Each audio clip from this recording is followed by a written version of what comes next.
우리는 땅 위에 있는 우리의 장막집이 무너지면 하나님께서 지으신 집, 곧 손으로 지은 것이 아닌 하늘에 있는 영원한 집이 우리에게 있는 것을 알고 있습니다. 우리는 하늘로부터 오는 우리의 집으로 덧입기를 간절히 사모하며 이 장막 집에서 단식하고 있습니다. 만일 우리가 이 장막을 벗을지라도 벗은 사람들로 발견되지 않을 것입니다. 우리는 이 장막에 살면서 무거운 짐을 지고 탄식하고 있습니다. 우리는 이 장막을 벗고자 하는 것이 아니라 그 위에 덧입고자 하는 것입니다. 이는 죽을 것이 생명에게 삼켜지게 하려는 것입니다. 우리를 위해 이것을 이루어 주시고 우리에게 성령이라는 보증을 주신 분은 하나님이십니다. 그러므로 우리는 항상 담대합니다. 우리가 몸 안에 거하는 동안에는 주에게서 떠나 따로 거한다는 것을 압니다. 우리는 믿음으로 행하고 보는 것으로 행하지 않습니다. 우리가 담대하게 원하는 것은 차라리 몸을 떠나 주와 함께 거하는 것입니다. 그러므로 우리가 몸 안에 있든지 몸을 떠나 있든지 주를 기쁘게 하려고 힘씁니다. 우리 모두가 그리스도의 심판대 앞에 드러나야 하기 때문입니다. 그 결과 각기 선악간에 몸으로 행한 것에 대해 보응을 받게 될 것입니다. 아멘. 2015년 개봉한 영화 셀프리스라는 영화가 있는데요. 이것은 잘 배양된 어떤 새로운 몸에 자신의 기억을 이식하여서 불멸의 삶을 살아갈 수 있다는 그런 영화적인 상상력을 소재로 한 그런 영화입니다. 주인공 데미안은 굉장한 부호입니다. 막대한 재산을 가진 재벌이었지만 그는 불치병에 걸려서 시한부의 삶을 살아갈 수밖에 없었습니다. 인생의 허무함을 느끼면서 그렇게 하루하루 살던 그는 새로운 몸에 자신의 기억을 이식하여서 영원히 살 수 있다는 그런 달콤한 셀프리스라는 이 기술에 대해서 소개를 받게 됩니다. 망설이던 그는 결국 젊고 신선하고 건강한 그런 새로운 몸에 자신의 기억을 이식을 하고 이제는 새로운 삶을 살게 되죠. 그러던 어느 날 그의 새로운 몸에서 이상한 반응이 계속해서 일어나게 되는 거예요. 자신의 것이 아닌 기억들이 계속해서 오버랩이 되면서 이상 반응이 굉장한 고통을 수반하여서 나타나기 시작하자 이 주인공 데미안은 셀프리스라는 이 기술이 무엇인지 이 기술의 진실을 서서히 밝혀 나아가게 됩니다. 이 영화는요, 육체는 병들어서 죽을 수밖에 없는 껍데기에 불과하지만 정신은 계속해서 살아 있다는 그런 관념 체계를 그 토대로 하고 있는 것이죠. 만화와 영화로 잘 알려진 공각기동대를 알 텐데요. 이 공각기동대도 사실은 비슷한 맥락의 그런 세계관을 그리고 있는 것입니다. 여러분, 이런 사상 체계의 뿌리는 어떤 것인가? 바로 영혼은 고귀하고 신성한 것이고 반면에 육체는 껍데기고 악한 것이라는 그런 헬레니즘 사상에서 비롯된 영지주의에 바로 그 기원을 두고 있다는 것입니다. 초대교회가 겪었던 굉장히 심각한 외부의 이 도전, 외부의 공격은 무엇이었냐면 바로 이 영지주의 이단과의 싸움이었다는 것이에요. 고린도 교회도 마찬가지였습니다. 바로 이런 영지주의 이단과의 싸움이 그들 가운데에 어려움으로 다가와 있었던 것입니다. 바울은 죽음과 부활에 대한 올바른 복음의 가르침, 이것에 대해서 고린도 교회가 그리고 고린도 교회 성도들이 잘 이해하고 그 복음의 가르침을 깨닫기를 간절히 원했습니다. 그래서 육신의 몸 그리고 부활의 몸을 바로 오늘 이 집에 비유해서 설명을 하기 시작을 합니다. 오늘 말씀 1절 같이 한번 읽어보도록 하겠습니다. 시작. 우리는 땅 위에 있는 우리의 장막집이 무너지면 하나님께서 손으로 지으신 집, 곧 손으로 지은 것이 아닌 우리에게 있는 것을 알고 있습니다. 아멘. 지난 시간 우리는 우리 인간의 육신을 질그릇에 비유했던 그런 바울의 비유를 보았는데요. 오늘 본문에서는 인간의 육신을 어디에 비유하고 있냐면 집에 비유하고 있습니다. 여기서 이 장막집은 바로 저와 여러분, 우리의 육신의 몸을 말하는 것이죠. 반면에 영원한 집이라고 이야기하는 바로 이것은 부활의 몸을 말하는 것입니다. 바울의 본업은 우리가 잘 아는 것처럼 복음을 전하는 사도였습니다. 하지만 바울의 부업이 또 있었죠. 그 부업은 무엇이었냐면 바로 천막을 만드는 사람이었다는 것입니다. 따라서 바울은요, 어디서나 쉽게 펼칠 수가 있고 또 어디서나 쉽게 거둘 수 있었던 그 천막, 이 장막의 특성을 굉장히 잘 알고 있었던 것이에요. 이 장막이라는 것이 바람이 불면 쉽게 무너질 수 있고 또 잠깐은 머물 수가 있지만 오래 지내기에는 굉장히 불편하다는 그 사실도 너무나도 잘 알고 있었던 것이죠. 그래서 바울은요, 원래 집이 있지만 이동 중이거나 잠깐의 임시적인 거주지로서의 즉 장막을 오늘 이 말씀을 통해서 이야기하고 있다는 것이에요. 바로 이런 장막의 특성을 가지고서 바울은 오늘 이 장막집은 이 땅에서의 우리의 육신의 몸이고 하늘에 있는 영원한 집은 우리가 장차 덧입게 될 부활의 몸이라고 말하고 있는 것이에요. 자, 그래서 바울은 이 장막집이 무너지면, 즉 우리의 육신이 죽으면 그걸로 끝이 아니라 그 다음에 무엇이다? 부활의 몸으로 영원한 생명을 우리 모두가 누리게 될 것이다. 바로 이것을 이야기하고 있다는 것이에요. 여러분, 바울이요, 이 육신의 고통 앞에 있지 않았습니까? 바울이 어떤 수많은 그러한 핍박 가운데에, 그 고난 가운데 있지 않았습니까? 심지어 바울은 날마다 죽음의 위협 앞에 서 있었던 사람이었다는 것이에요. 그러나 그 어떤 고통 속에서도, 그러나 어떤 그 심지어는 그 죽음 앞에서도 바울이 낙심하지 아니하고 바울이 담대할 수 있었던 그 이유는 무엇인가? 그에게 하늘에 있는 이 영원한 집, 즉 부활의 몸을 덧입게 되는 그 믿음이 있었기 때문이라는 사실입니다. 질그릇이 낙심하지 않았던 이유는 이미 그 그릇에 담겨있는 보배 때문이라고 설명했던 바울은 오늘은 어떻게 이야기하고 있는가? 장막집이 낙심하지 않는 이유는 앞으로 영원한 집이 하늘에 있기 때문이라고 설명하고 있다는 것이에요.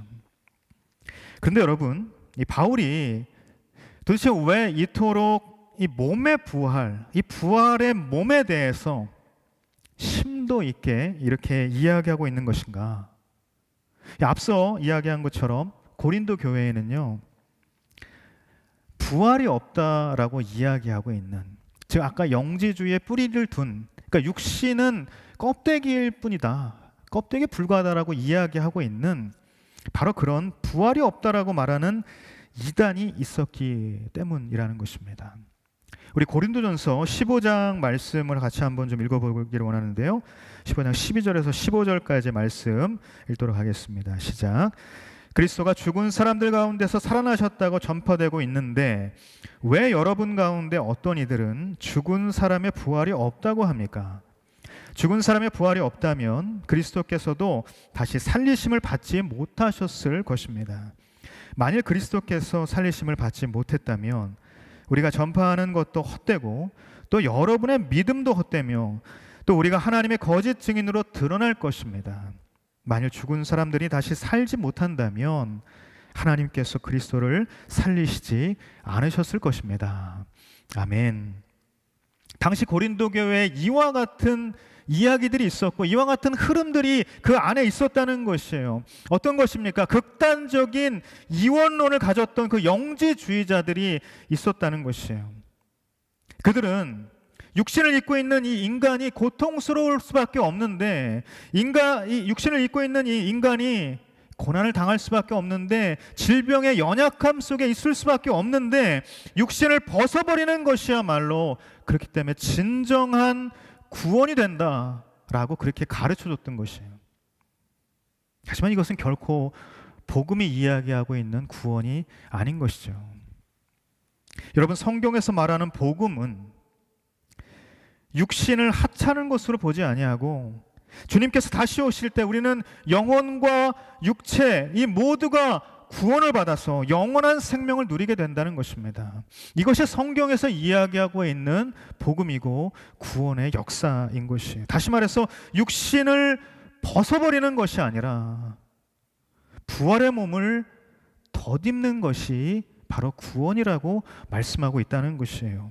그래서 바울은요, 이 믿음 안에서 성도가 이 몸의 부활을 간절히 어떻게 한다? 사모한다 라고 이야기하고 있다는 것이에요.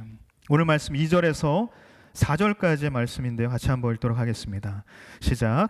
우리는 하늘로부터 오는 우리의 집으로 덧입기를 간절히 사모하며 이 장막 집에서 탄식하고 있습니다. 만일 우리가 이 장막을 벗을지라도 벗은 사람들로 발견되지 않을 것입니다. 우리는 이 장막에 살면서 무거운 짐을 지고 탄식하고 있습니다. 우리는 이 장막을 벗고자 하는 것이 아니라 그 위에 덧입고자 하는 것입니다. 이는 죽을 것이 생명에게 삼켜지게 하려는 것입니다. 아멘. 장막을 벗을지라도 벗은 사람들처럼 발견되지 않는다. 도대체 이 말은 무슨 말일까요? 이 말은 죽으면 육신을 벗고 우리가 영혼만, 이 껍데기 벗고 영혼만 딱 남는다라는 그런 말이 아니라, 바로 우리는 다시금 부활의 몸을 덧입게 된다라는 것을 의미하는 것이죠. 그래서 장막을 벗고자 하는 것이 아니라 우리가 어떤 것이다? 부활의 몸, 영원한 집을 덧입기를 사모한다라고 표현하고 있다는 것이에요. 그런데 여러분, 그런 소망을 가지고 있는 이 믿음의 성도들, 이 성도들도 이 장막 집에서 어떻게 하고 있다? 탄식하고 있다라고 지금 오늘 말씀을 이야기하고 있어요. 아니, 영원한 집을 확신하고 있고 그런 소망이 있고 그런 믿음 가운데 살아가고 있는 성도인데, 도대체 그런 믿음이 있다면 우리가 슬픔으로 신음하는 그런 탄식보다는 그런 영원한 집을 사모하는 그 기쁨의 마음을 가지고 우리가 살아가고 있다고 해야 하지 않냐라는 것이죠. 우리의 모든 이 땅 가운데의 삶 또한 기쁨으로 충만해야 하지 않는가? 우리가 이런 질문을 할 수 있다는 것이에요. 여러분, 바로 여기서 우리는 영원한 집을 사모하는 성도의 특징을 하나하나 살펴볼 수가 있다는 것이죠. 첫 번째, 영원의 집을 사모하는 성도의 특징은 무엇인가? 현실에 대한 슬픔의 탄식이 아니라 영원에 대한 갈망의 탄식을 가지고 살아가는 사람들이라는 것입니다. 자, 여기서 말하는 탄식은 부활의 몸을 믿는 자들, 그리고 부활의 몸을 믿지 않는 자들에게 서로 다르게 나타나는 탄식이라는 것이에요. 무슨 말인가? 부활의 몸을 믿지 않으면 우리의 현재의 장막, 이것은 너무나도 고통스럽고 너무나도 결핍되고 너무나도 슬픔뿐인 그런 육신의 몸일 뿐이라는 것입니다. 그래서 우리는 이 하루빨리 이 육신의 몸을 벗어버리고자 하는 그런 탄식, 우리가 처한 이 현실에 대한 그 탄식을 할 수밖에 없다라고 이야기할 수 있다는 것이죠. 자, 반면에 부활의 몸을 믿는 자들에게 어떤 탄식이 있는가? 이 현재의 장막에 우리가 장막을 입고 있지만, 육신의 몸을 살고 이 땅 가운데 살고 있지만, 그 가운데 비록 우리가 고통을 당한다 할지라도, 그 가운데 비록 우리가 슬픔을 당한다 하더라도 영원한 집, 즉 부활의 몸으로 온전해지기를 간절히 바라는 그런 갈망의 탄식을 하게 된다는 것입니다. 여러분, 이것은 삶을 대하는 관점에 있어서 굉장한 차이를 의미하는 것이에요. 현실에 대한 탄식은 부정적이지만 갈망의 탄식은 긍정적인 것입니다. 현실에 대한 탄식은 절망이지만 갈망의 탄식은 그 바탕에 소망을 가지고 있다는 것이에요. 그래서 여러분, 보이는 것들은 잠깐이나 보이지 않는 것들은 영원하다는 이 영원의 소망을 가진 성도들은 바로 이 현재의 삶에서 우리가 고난과 역경을 당하게 될 때에도 다른 사람들에 비해 비록 적은 그런 물질의 결핍을 당한다 할지라도 다른 사람들에 비해서 우리가 더 못한 환경에 처한다 할지라도 우리가 슬픔을 당한다 할지라도 우리가 고통 가운데 있다 할지라도 그 현실에 대한 슬픔의 탄식을 쏟아내는 것이 아니라 영혼에 대한 갈망의 탄식을 하게 된다는 것이죠. 따라서 상황에 낙심하지 아니하고 오히려 우리는 소망을 바라보며 그렇게 현재를 담대하게 바라보는 사람들이 된다라는 사실입니다. 여러분, 이 현실에 대한 탄식은요, 아무런 소망을 만들어내지 못합니다. 하지만 우리가 하늘로부터 오는 우리의 집을 사모하게 된다면 비록 짐을 진 것처럼 무겁고 고통스러운 현재의 장막을 우리가 입고 있다 할지라도 바로 이 상황 가운데 우리는 갈망의 탄식을 쏟아내며 그 갈망의 탄식을 통해서 하나님께서 주시는 참된 소망을 노래할 수 있게 될 줄 믿습니다. 그러므로 여러분, 저와 여러분의 이 탄식의 색깔을 이 시간 한번 들여다보기를 바랍니다. 나는 과연 나의 삶을 바라보면서 어떤 탄식의 색깔을 내고 있는가?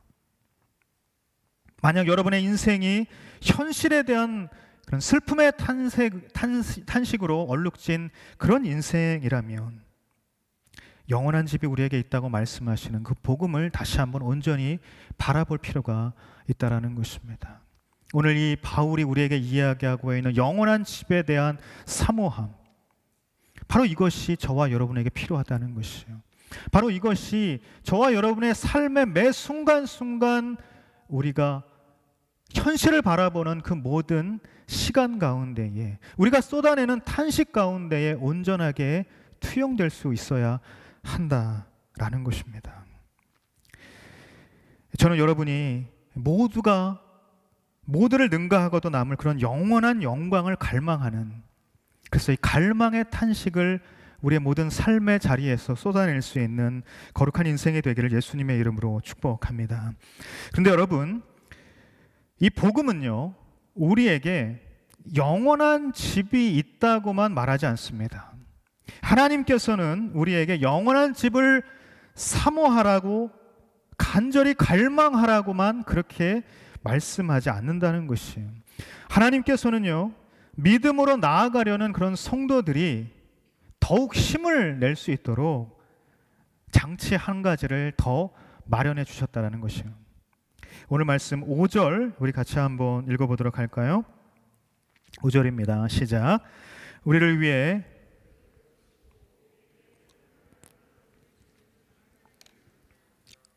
아멘. 두 번째, 우리가 영원한 집을 사모하는 그런 성도의 특징은 무엇인가? 바로 성령님께 주도권을 내어드리는 삶을 살아간다라는 것이에요. 성령님께 주도권을 내어드리는 삶을 살아간다. 여기서 말하는 우리가 이것이라고 하는 우리를 위해 이것을 이루어 주신다. 바로 이것은 앞에서 이야기한 어떤 이야기입니까? 하늘에 있는 영원한 집을 덧입게 되는 그 일을 뜻하는 것입니다. 하늘에 있는 영원한 집을 덧입게 되는 일. 죽은 자들 가운데서 그리스도를 살리신 하나님께서 우리 또한 죽음에서 다시 생명으로 일으키셔서 부활의 영광으로 우리의 모든 죽음을 바꾸시는 분이라는 사실입니다. 그런데 여러분, 이 부활의 몸, 이것을 덧입기까지 우리는 여전히 육신의 몸을 입고 있는 상황인 것입니다. 우리는 지금 육신의 몸을 입고 있어요. 그러나 장차 부활의 몸을 덧입게 될 것입니다. 다시 말해서 우리는 이 현재와 미래 사이에 끼인, 어떻게 말하면 시간적인 간격에 놓여 있는 인생이라는 것입니다. 물론 이 시간적인 간격이라는 것이 정말 아주 심도 깊은 신학적인 논쟁거리가 될 수 있지만, 우리가 그것을 다 차치하고 단순하게 우리가 육신의 몸과 바로 이 부활의 몸 사이에 이 시간적 간격에 대해서만 이야기를 하자는 것이에요. 여러분, 이 현재와 미래 사이에 낀 이 시간적 간격, 이 사실은 우리에게 쉽지 않은 도전인 것입니다. 왜냐하면 육신의 몸은 장막직처럼 바람에도 쉽게 무너질 수 있는 집이고, 언제라도 허물어질 수 있는 집이고, 언젠가는 그 불편함을 견딜 수 없는 그런 치명적인 약점을 가진 집이라는 것이에요. 그렇기 때문에 이 시간의 간격이라는 것이 굉장히 쉽지 않은 도전이 되는 것입니다. 우리의 인생에 연약하다는 점, 우리가 부족하다는 점, 우리가 견디지 못한다는 점, 이 모든 것들이 이 장막집을 입고 있는 우리에게 치명적인 약점이라는 것이에요. 그러므로 육신을 입고 사는 저와 여러분의 실존이 이 죄와 약한 유혹 앞에서 그것들과 싸워서 든든한 집을 고정해 내기란 결코 쉬운 일이 아니라는 것입니다. 그런데 여러분, 하나님께서는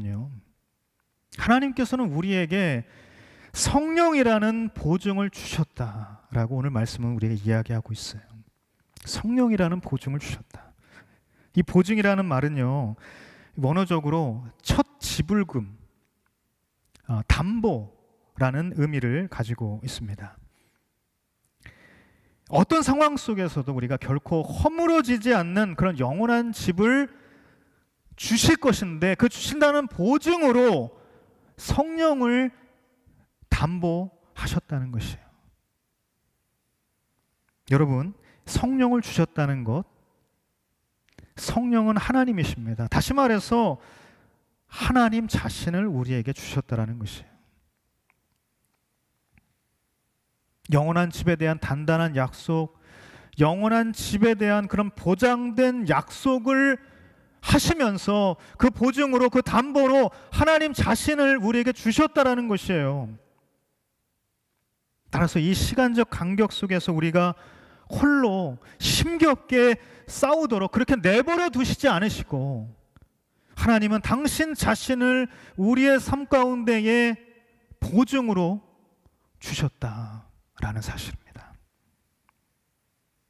우리가 부활의 몸을 덧입게 될 것이라고, 우리의 죽음이 생명에게 삼켜지게 될 것이라고 약속을 하시면서 그 약속보다 훨씬 더 큰 하나님을 주셨다는 것이에요.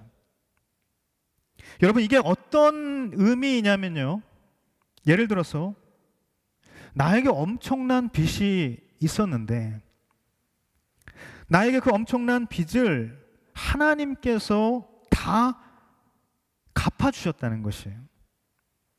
헤아릴 수 없는 엄청난 빚이 있었는데 그걸 하나님께서 다 갚아주셨다. 뿐만 아니라 앞으로 내가 그것보다 훨씬 더 많은 엄청난 빚을 또다시 지게 될 텐데 그 빚까지도 다 갚을 것이라고 하나님께서 약속해 주셨다는 것이에요.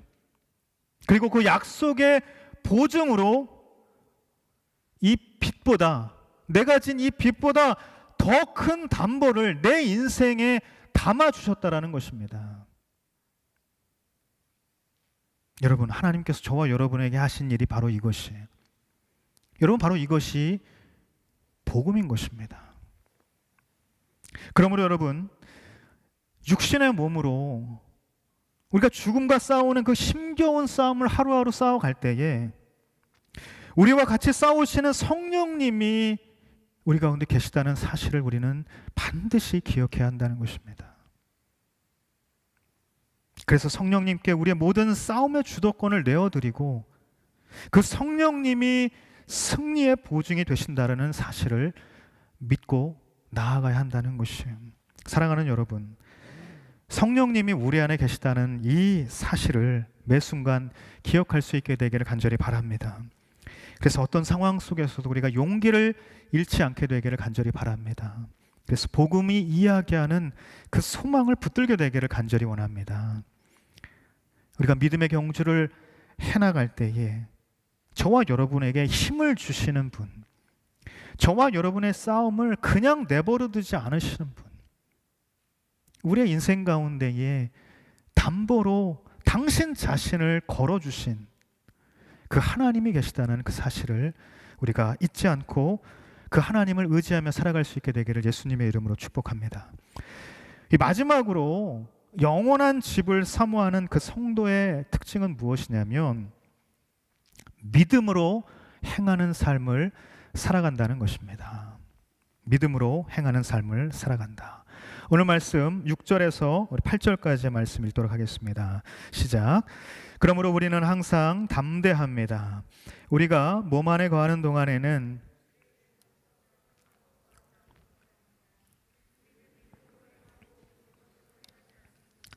우리가 담대하게 원하는 것은 차라리 몸을 떠나 주와 함께 거하는 것입니다.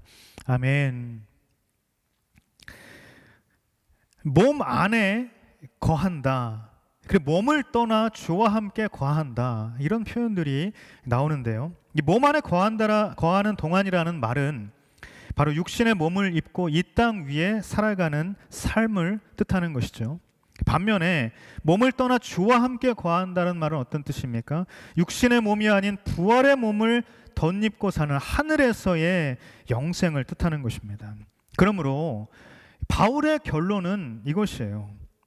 몸을 떠나 주와 함께 살고 싶다. 바울의 결론은 굉장히 명확합니다. 죽는 게 좋다. 죽는 게 좋겠다라고 이야기하고 있다는 것이에요.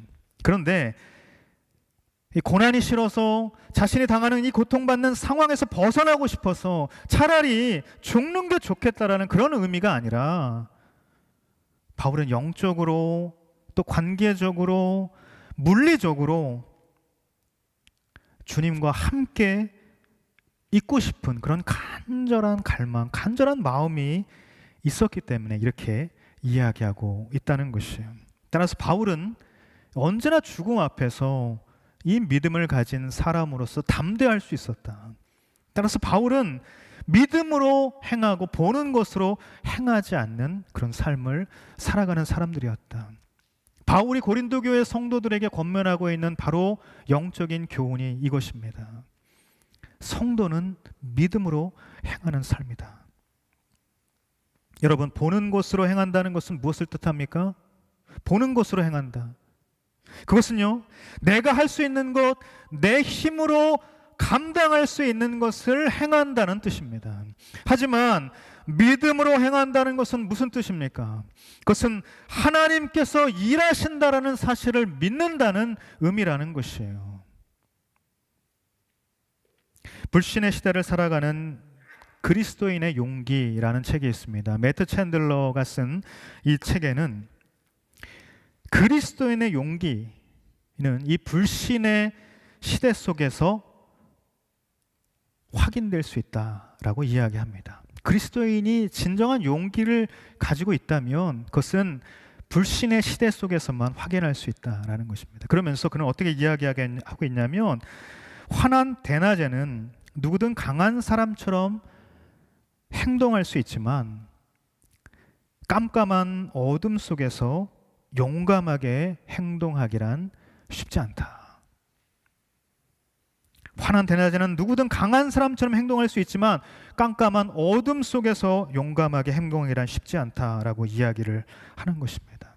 그래서 저자는요, 예전처럼 기독교 국가라고 자신 있게 말할 수 있는 그런 나라들이 점점 더 사라진다는 것이에요. 나라의 정치와 문화와 경제 모든 체계가 기독교적인 세계관에서 벗어나고 있다는 것이에요. 교회는 세상의 중심부에서 벗어나서 세상의 주변부로 옮겨졌다는 것입니다. 바야흐로 불신의 시대를 우리가 살아가고 있다.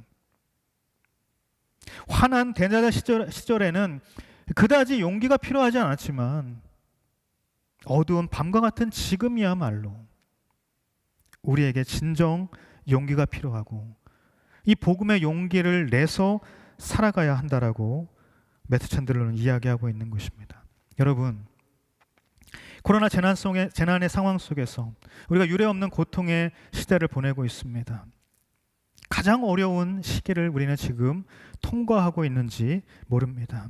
게다가 현재 우리나라의 상황을 보면요, 교회와 기독교인들이 세상 사람들로부터 굉장히 강한 질책과 비난을 받고 있다는 것이에요. 바야흐로 불신의 시대, 그 시대를 통과하고 있다는 것입니다. 그렇다면 이 어둡고 깜깜한 현실 속에서 그리스도인의 용기는 과연 어디에서 비롯되는가? 하나님께서 지금도 일하고 계신다라는 그 굳건한 확신에서 나오게 된다는 것입니다. 저는 여러분이 보는 것으로 행하지 아니하고 믿음으로 행하는 그런 용기 있는 그리스도인이 되기를 예수님의 이름으로 축복합니다. 아멘. 하나님께서 지금도 여전히 일하고 계시다. 하나님께서 지금도 나의 삶의 구석구석 일하고 계신다. 이 일하고 계심에 대한 확실한 믿음, 확고한 믿음이 있을 때, 영원한 집에 대한 그 사모함이 우리 가운데 온전히 있을 때 우리는 이 어둡고 깜깜한 현실 속에서 용기를 내어 우리의 주어진 삶의 경주를 해나갈 수 있다는 것이에요. 여러분, 이와 같이 우리가 육신의 몸을 입고 있을 때나 또 부활의 몸을 덧입게 될 때나 우리는 여러 가지 그런 성도의 모습, 그런 성도의 특징을 가지고 살아가게 되는 것인데요.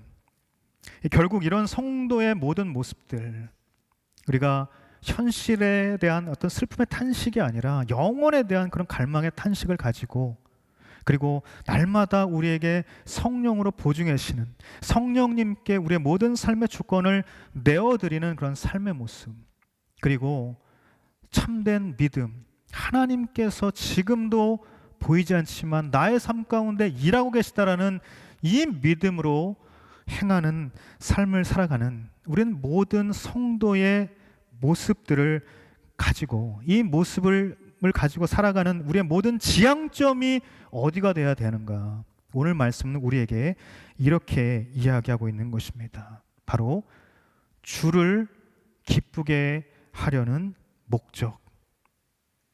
우리의 모든 이 성도의 특징, 성도의 모습은 단 한 가지 지향점을 가지고 있다는 것이, 그것이 바로 주를 기쁘게 하려는 목적이라는 것입니다. 오늘 말씀 마지막으로 9절과 10절 같이 읽도록 하겠습니다. 시작. 그러므로 우리가 몸 안에 있든지 몸을 떠나 있든지 주를 기쁘게 하려고 힘씁니다. 우리 모두가 그리스도의 심판대 앞에 드러나야 하기 때문입니다. 그 결과 각기 선악간에 몸으로 행한 것에 대해 보응을 받게 될 것입니다. 아멘. 우리에게 영원한 집을 약속하신 주님, 우리에게 성령으로 보증을 주신 주님, 또한 언제나 우리와 함께 일하시는 그 주님을 향해서 성도는 흔들림 없는 지향점을 가지고 살아가야 한다라는 것입니다. 근데 바울은 이것을 표대로 다름질하는 모습으로 표현을 했죠.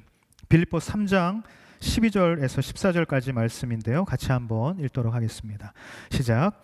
나는 이미 얻었거나 이미 온전해진 것이 아닙니다. 나는 그것을 붙잡으려고 쫓아갑니다. 이는 나도 그리스도 예수께 붙잡혔기 때문입니다. 형제들이여, 나는 그것을 붙잡았다고 생각하지 않습니다. 그러나 이 한 가지만은 말할 수 있는데 그 뒤에 있는 것은 잊어버리고 앞에 있는 것을 붙잡으려고 그리스도 예수 안에서 하나님께서 위에서 부르신 부르심의 상을 위해 표대를 향해서 쫓아갑니다. 아멘. 여러분, 부르심을 입은 저와 여러분의 삶은 영원한 지향점인 이 표대를 가진 삶인 줄 믿습니다. 목표가 명확한 삶이라는 것이에요. 그것은 나를 기쁘게 하려는 삶이 아니라 주를 기쁘게 하려는 삶이라는 것입니다. 왜냐하면 결국 그리스도의 심판대 앞에 우리 모두가 서야 하기 때문이고, 그 결과에 따라 우리는 평가받고 보응을 받게 되기 때문인 것이죠. 근데 여러분, 오늘 이 말씀 가운데 우리 한 가지 중요하게 깨달아야 될 것은 무엇이냐면, 우리가 구원을 얻게 되는 것은 하나님의 은혜로 값없이 얻게 되는 그런 선물인 것이지, 그리스도의 심판대 앞에서 우리가 어떤 행한 행위로 받게 되는 것은 결코 아니라는 것입니다. 여기서 말하는 심판대라는 것은요, 성도의 어떤 구원의 운명을 결정하는 것이 아니라 성도의 삶의 결과를 보상하고 평가하는 그런 것이라는 사실이죠. 그러므로 우리는 이런 결론에 도달합니다. 하나님께서 주신 아름다운 구원의 은혜가 우리의 믿음의 순종을 면제시켜 주는 것은 아니라는 것이에요. 오히려 우리는 그 구원의 은혜를 갚고자 부르심의 푯대를 향해 흔들림 없이 나아가야 한다는 것입니다. 사랑하는 여러분, 이 시간 우리 저와 여러분의 삶에 대해서 우리가 다시 한번 돌아보면서 우리가 이런 결단을 하기를 원합니다.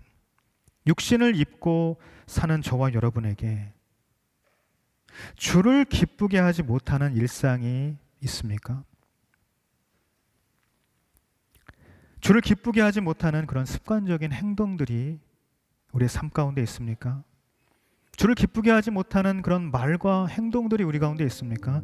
주를 기쁘게 하지 못하는 그런 마음과 그런 생각들이 내 안에 있습니까? 여러분, 이 시간 주저하지 말고 이 시간 여러분의 자신을 향해서 변화를 결단하고 내가 주를 기쁘게 하려고 하는 열망을 갖고 살아갈 수 있도록 주님 나를 붙잡아 주옵소서. 이렇게 결단하기를 원합니다. 세상을 변화시키는 사람들이라는 이런 커다란 비전은요, 주를 기쁘게 하는 작은 일에서부터 시작되는 줄 믿습니다. 오늘 오전에 담임 목사님 말씀처럼 우리는 선한 일에 의해서 구원받은 것이 아니라 선한 일을 위해서 구원받은 인생이라는 사실이죠. 저와 여러분의 삶이 행복하지 않습니까? 저와 여러분의 삶 가운데 기쁨이 없습니까? 저와 여러분의 삶 가운데에 어떠한 또렷한 지향점이 없습니까? 그렇다면 여러분, 그 이유는 주를 기쁘게 하려는 열망이 우리 가운데 없기 때문이라는 사실이에요. 나를 위해 자신을 던지신 하나님께 이제는 나도 그분을 위해 나를 던지는 것이 저와 여러분에게 주어진 소중한 부르심인 줄 믿습니다. 여러분, 상급을 더 많이 받으려고 주를 기쁘게 하고자 힘쓰는 것이 아니라 빚진 것을 더 많이 갚아드리려고 주를 기쁘게 하고자 힘쓰는 것입니다. 바로 이것이 복음을 올바로 깨닫고 사는 성도의 모습이 되는 것입니다. 주를 기쁘게 하려는 그런 삶의 온전한 열망, 그런 목표가 바로 세워지는 저와 여러분의 인생이 되기를 예수님의 이름으로 축원합니다.